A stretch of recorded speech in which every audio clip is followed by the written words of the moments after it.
어머니, 오늘 짐 싸세요. 요양원 들어가셔야 해요. 며느리가 아침밥도 차려주지 않은 채 던진 말이었다. 나는 그 순간 숨이 멎는 줄 알았다. 68. 아직 70도 안 됐다. 몸은 여기저기 쑤시지만 정신만큼은 또렷하다. 내가 지금 어디로 가는지, 왜 이 차에 타 있는지 너무나 잘 알고 있다. 나한테 미리 얘기라도 했어야 하는 거 아니냐? 목소리가 떨렸다.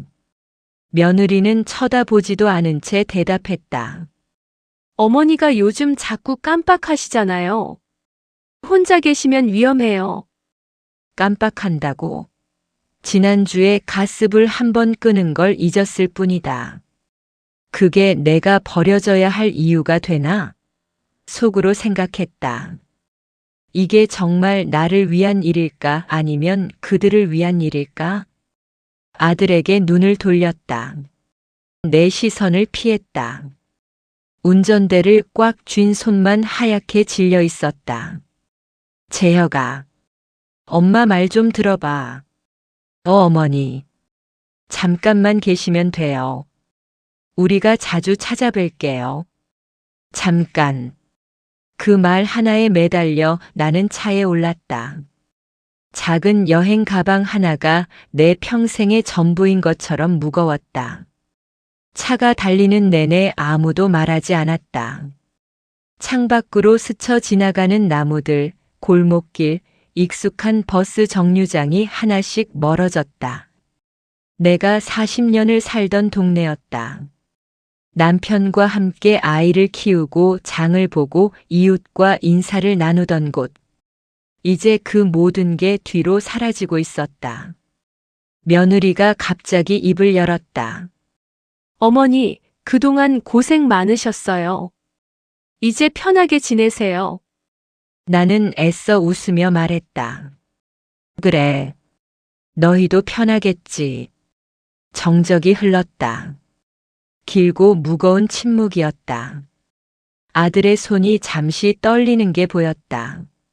하지만 며느리가 그의 손을 꽉 잡아 눌렀다. 마치 그냥 가만히 있어라고 말하는 것처럼. 속으로 생각했다. 내가 짐이 된 걸까? 정말로? 요양원 앞에 도착했을 때 바람이 세차게 불었다. 회색빛 시멘트 건물이 음산하게 서 있었다. 2층짜리 낡은 건물. 문 앞에 사랑의 실버타운이라는 간판이 달려 있었지만 사랑이라는 단어는 너무나 어울리지 않았다. 며느리가 차에서 내리자마자 요양원 직원에게 말했다. 이분이 저희 어머니세요. 오늘부터 여기서 지내실 거예요. 그 말투는 마치 택배를 맡기는 느낌이었다. 직원은 서류를 내밀었다. 며느리가 휙휘 서명을 했다. 나는 멍하니 그 광경을 바라보았다. 내 인생이 서류 몇 장으로 정리되는 순간이었다. 언제 데리러 오는 거니? 나는 조용히 물었다. 아들이 입술을 떼려는 순간 며느리가 먼저 말했다. 어머니, 이제부터 우리한테 연락하지 마세요. 요양원에서 다 챙겨줄 거예요. 연락은 서로 부담이잖아요. 그 말이 내 가슴에 못처럼 박혔다. 나는 너희한테 부담이었니? 며느리는 웃었다. 비웃음인지 가식인지 모를 표정으로. 어머니도 편하게 지내세요. 저희도 어머니도 다 좋아질 거예요. 그래. 모두 좋아지겠지. 그들에게는. 차 문이 쾅 하고 닫혔다. 엔진 소리가 점점 멀어졌다. 나는 그 자리에 서서 작은 가방 끈을 쥔 손을 놓지 못했다. 차가 완전히 시야에서 사라질 때까지 나는 움직이지 않았다. 이제 나는 혼자다. 그리고 깨달았다. 나는 버려졌다. 요양원 직원이 조심스럽게 다가왔다. 어르신, 안으로 들어가실까요? 나는 천천히 고개를 끄덕였다. 발걸음이 무거웠다. 복도를 지나며 내 신발 소리만 메아리 쳤다. 또각, 또각, 또각. 내가 걷는 게 아니라 누군가 나를 끌고 가는 느낌이었다. 방문이 열렸다. 좁은 침대 하나, 낡은 책상 하나, 창문 하나. 내가 평생 살던 집과는 너무 달랐다. 나는 가방을 내려놓고 침대에 앉았다. 그리고 눈물이 흘러내렸다. 소리 없이. 속으로 중얼거렸다. 나는 짐이 아니다. 하지만 마음 한구석에서 희미한 목소리가 속삭였다. 그들은 이미 너를 버렸잖아. 손등으로 눈물을 닦았다. 그때 책상 위에 놓인 종이 한 장이 눈에 들어왔다. 입소동의서. 그 아래 작은 글씨가 있었다. 서명시 장기 입소에 동의하는 것으로 간주됩니다. 나는 그 종이를 바라보며 느꼈다. 뭔가 이상하다. 하지만 그게 무슨 의미인지 아직은 몰랐다. 한 가지 감정만이 분명하게 남았다. 분노.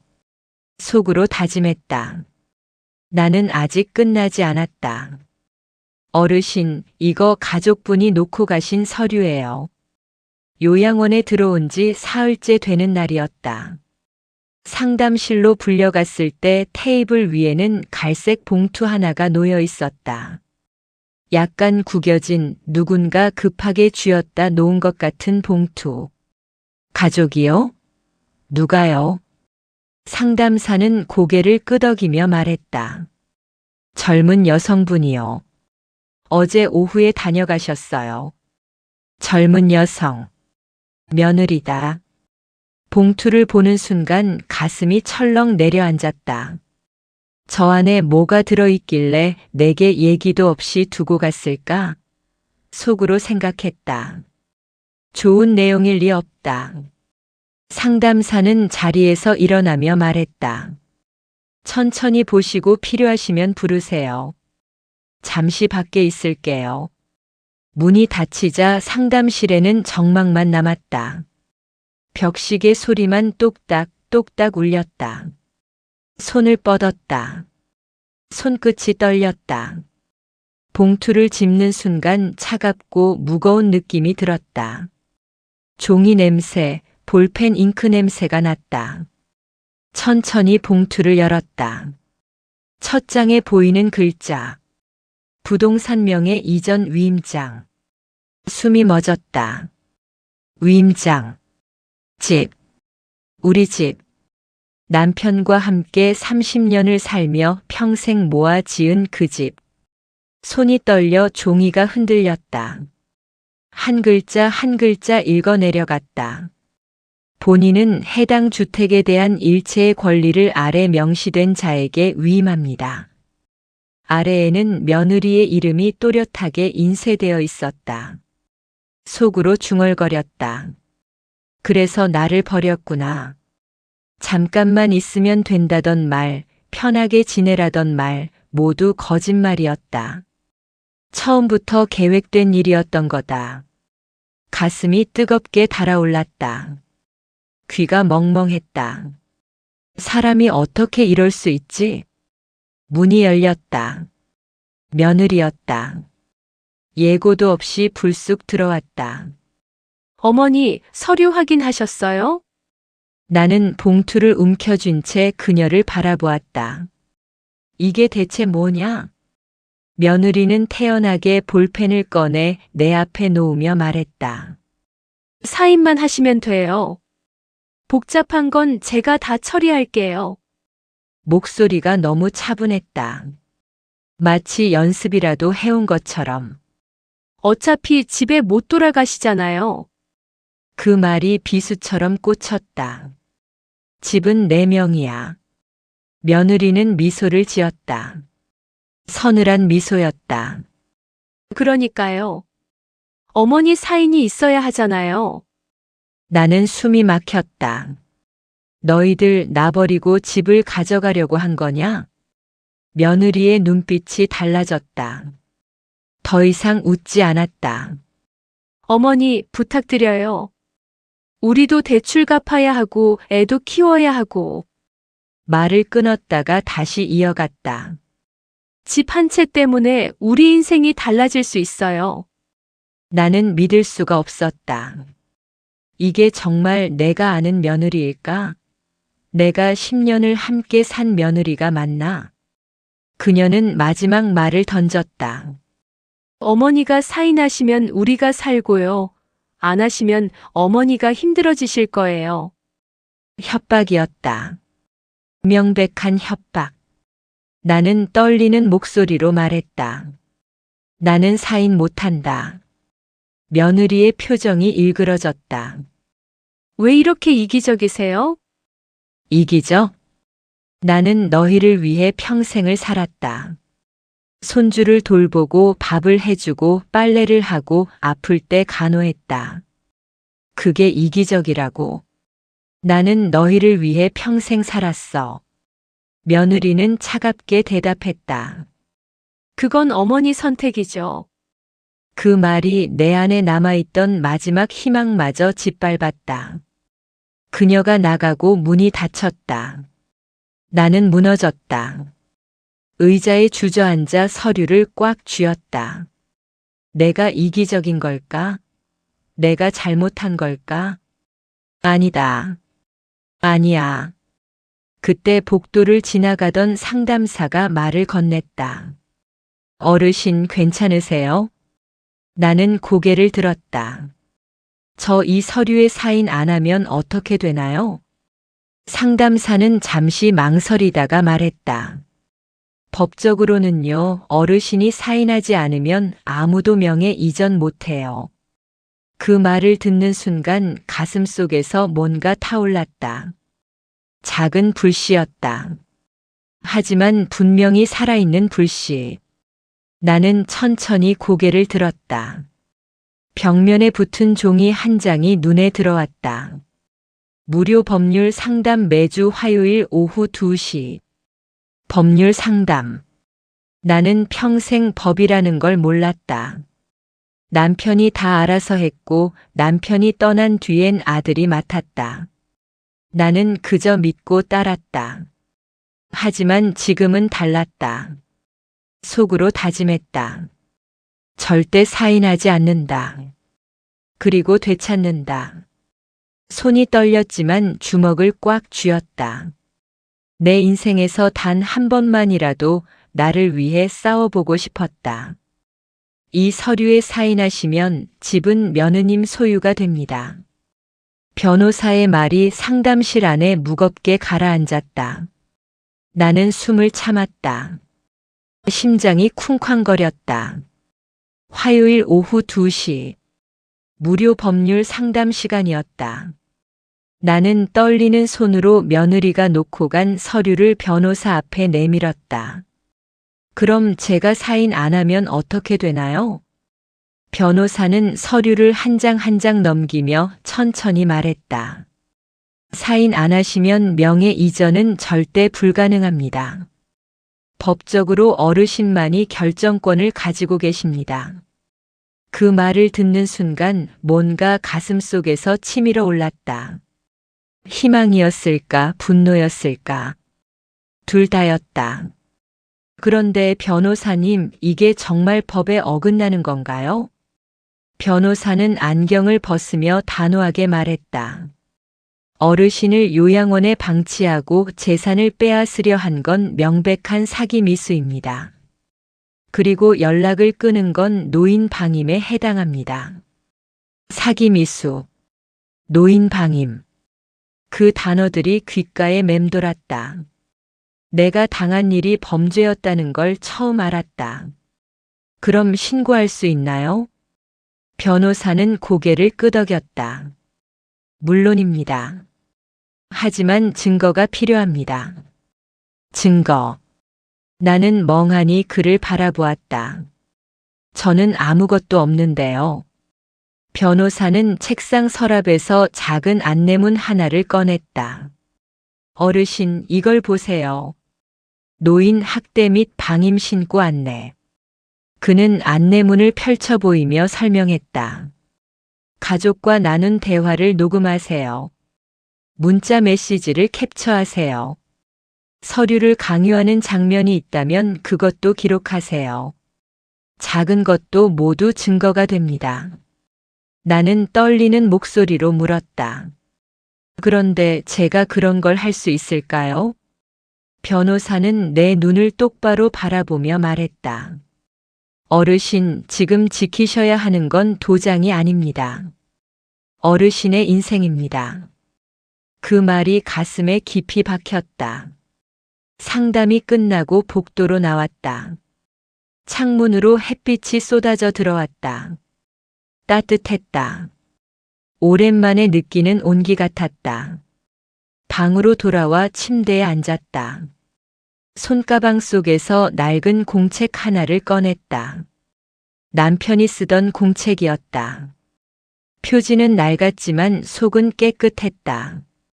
나는 볼펜을 들고 천천히 적기 시작했다. 며느리가 한 말들. 어머니는 집에 못 돌아가세요. 사인 안 하면 어머니가 힘들어질 거예요. 우리한테 연락하지 마세요. 손끝이 떨렸다. 하지만 멈추지 않았다. 한 글자 한 글자 또렷하게 적었다. 속으로 생각했다. 이게 정말 옳은 일일까? 내 자식을 신고한다는 게. 하지만 곧 고개를 저었다. 아니다. 자식이 먼저 나를 버렸다. 이건 내가 나를 지키는 일이다. 며칠 뒤였다. 며느리에게서 전화가 왔다. 요양원 직원이 전화기를 건네주었다. 여보세요? 어머니 생각해 보셨어요? 서류 말이에요. 나는 침착하게 대답했다. 아직 생각 중이야. 며느리의 목소리가 날카로워졌다. 언제까지 생각하실 건데요? 우리도 시간이 없어요. 나는 숨을 깊이 들이마셨다. 그리고 조용히 말했다. 며느리, 나는 아직 정신 멀쩡해. 내 재산을 내가 어떻게 할지는 내가 정할 거야. 전화 너머로 침묵이 흘렀다. 길고 무거운 침묵. 며느리가 차갑게 말했다. 후회하실 거예요. 그리고 전화가 끊겼다. 나는 전화기를 내려놓으며 속으로 중얼거렸다. 후회할 사람은 너희들이야. 그날 밤 나는 잠을 이룰 수 없었다. 천장을 바라보며 수없이 생각했다. 정말 이렇게까지 해야 하나? 가족인데. 하지만 곧 깨달았다. 그들이 먼저 나를 가족으로 보지 않았다는 걸. 나는 침대에서 일어나 책상 앞에 앉았다. 서랍에서 명예 이전 위임장을 꺼냈다. 그 서류를 찍고 싶었다. 하지만 참았다. 변호사가 말했다. 이것도 증거라고. 나는 서류를 다시 봉투에 넣고 서랍 깊숙이 넣었다. 그리고 공책을 펼쳐 오늘 있었던 일을 적었다. 며느리 전화 협박성 발언. 글씨가 삐뚤빼뚤했다. 하지만 분명했다. 속으로 다짐했다. 나는 더 이상 당하지 않는다. 복도 저편에서 시계 소리가 들렸다. 자정이 가까웠다. 나는 창밖을 바라보았다. 어둠 속에서도 별이 빛나고 있었다. 작지만 또렷하게. 나도 저 별처럼 작지만 꺼지지 않을 거라고 생각했다. 그리고 처음으로 느꼈다.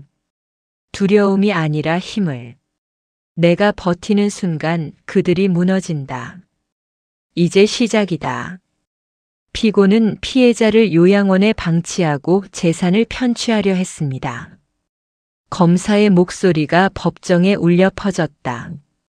나는 증인석에 앉아 떨리는 손을 꽉 쥐었다. 석 달이 걸렸다. 증거를 모으고 변호사와 상담하고 용기를 내기까지. 며느리는 피고석에 앉아 있었다.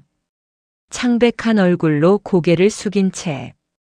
아들은 방청석 뒤편에 앉아 두 손으로 얼굴을 가리고 있었다. 속으로 생각했다. 정말 이렇게까지 해야 했을까? 하지만 곧 고개를 저었다. 그들이 먼저 선을 넘었다. 판사가 서류를 넘기며 물었다. 증인, 피고가 어떤 말을 했습니까? 나는 떨리는 목소리로 대답했다. 사인 안 하면 다신 집에 못 온다고 했습니다. 그리고 우리한테 연락하지 말라고 했습니다. 며느리가 고개를 번쩍 들었다. 그건 오해예요. 저는 그냥 판사가 손을 들어 말을 막았다. 피고, 지금은 증인 신문 시간입니다. 정적이 흘렀다. 변호사가 앞으로 나왔다. 내 변호사였다. 그는 노트북을 열고 파일 하나를 재생했다. 스피커에서 며느리의 목소리가 흘러나왔다. 어머니가 사인하면 우리가 살고 안 하면 어머니가 힘들어지실 거예요. 법정이 술렁였다. 며느리의 얼굴이 하얗게 질렸다. 이건 어디서? 변호사는 침착하게 말했다. 증인께서 직접 녹음하신 겁니다. 법정에서 증거로 인정됩니다. 나는 그때를 떠올렸다. 며느리가 서류를 들고 찾아왔을 때 떨리는 손으로 핸드폰 녹음 버튼을 눌렀던 순간을. 변호사가 계속 말했다. 그리고 이건 피고가 보낸 문자 메시지입니다. 화면에 문자가 떴다. 어머니, 우리 형편도 생각 좀 하세요. 집 한 채로 우리 인생이 달라져요. 또 다른 문자. 빨리 결정 안 하시면 저희도 어쩔 수 없어요. 판사가 며느리를 바라보았다. 피고, 이 문자들을 보낸 게 맞습니까? 며느리는 입술을 떨며 고개를 끄덕였다. 하지만 저희도 사정이. 판사가 손을 들었다. 사정이 어떻든 법은 명확합니다. 검사가 최종 의견을 진술했다. 피고는 노인을 유기하고 재산을 빼앗으려 했으며 협박성 발언을 했습니다. 이는 명백한 사기 미수이자 노인 학대에 해당합니다. 며느리가 벌떡 일어났다. 저는 그냥 가족을 위해서. 판사가 단호하게 말했다. 가족이라는 이름으로 범죄를 정당화할 수는 없습니다. 그리고 판결문을 읽기 시작했다. 피고에게 사기 미수 및 노인 방임죄를 인정한다. 피해자에 대한 접근 금지 명령을 내리며 손해배상금 2천만 원을 지급하라. 탕탕탕. 망치 소리가 울렸다. 며느리는 그 자리에 주저앉았다. 아들이 뒤에서 흐느끼는 소리가 들렸다. 나는 증인석에서 일어났다. 다리가 후들거렸지만 걸을 수 있었다. 복도로 나오는 길 아들이 뒤쫓아왔다. 어머니. 나는 멈춰 섰다. 돌아보지 않았다. 어머니 죄송해요. 정말 죄송합니다. 그의 목소리는 떨리고 있었다. 하지만 나는 차갑게 말했다. 미안하다는 말은 이제 필요 없어. 너희는 이미 선택했잖니. 어머니, 그땐 제가 정신이 없어서. 나는 천천히 돌아보았다. 재혁아, 내가 정신이 없었던 게 아니야. 내가 선택한 거지. 아들은 아무 말도 하지 못했다. 나는 마지막으로 말했다. 나는 내 엄마였어. 하지만 너희에겐 그냥 짐이었지. 그리고 돌아서 걸어갔다. 법원을 나서는 길 햇빛이 눈부셨다. 오랜만에 느끼는 자유로운 공기였다. 변호사가 옆에서 말했다. 어르신 잘 싸우셨습니다. 나는 고개를 끄덕였다. 고맙습니다. 그는 명함을 건네며 말했다. 앞으로 필요하신 일 있으면 언제든 연락하세요. 나는 명함을 받아들고 천천히 걸었다. 버스 정류장까지 혼자서 버스를 기다리며 하늘을 올려다봤다. 구름 한 점 없이 맑았다. 속으로 중얼거렸다. 이제야 끝났구나. 하지만 동시에 알았다. 이건 끝이 아니라 시작이라는 걸. 내 인생을 되찾는 시작. 할머니, 이 집 정말 예쁘다. 손녀 지은이가 작은 원룸을 둘러보며 환하게 웃었다. 나는 창가에 놓인 화분에 물을 주며 미소를 지었다. 법정 판결이 나온 지 2달이 흘렀다. 손해배상금으로 작은 원룸을 얻었다. 10평도 안 되는 작은 공간이었지만 온전히 내 것이었다. 그치? 할머니도 마음에 들어? 지은이가 소파에 앉으며 물었다.